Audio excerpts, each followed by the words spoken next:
Deməli 1510-cu ildə Dağıstan hakimləri tabe eləyir, 1510-cu ildə başqa bir hadisələr baş verir, Mərv döyüşü.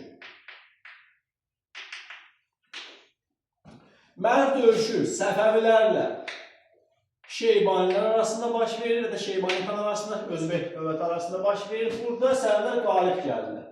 Bundan sonra Səfəvi dövləti imperiya çevrilir, bəli. Və ərazisidə Amudəriyyət, artıq Xorasanı da ələ keçirirlər burada və Amudəriyyət çayından başlayır bunun ərazisi, Şərqi Anadoluya qədər uzanır.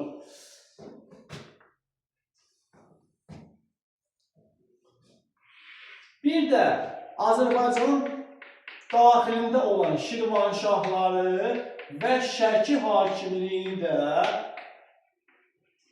tabe etmişdir.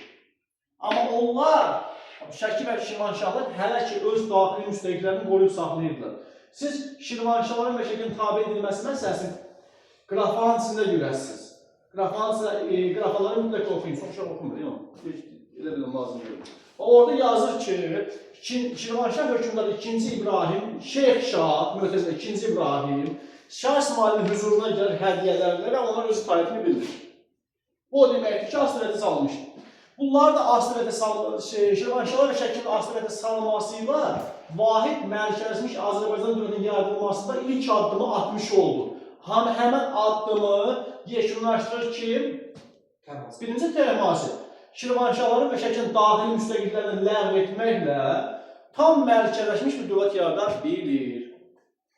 Bu dərsimizin deməli birinci hissəsi. İndiki idarəsinə görə bu dövlət necə idarə olunur?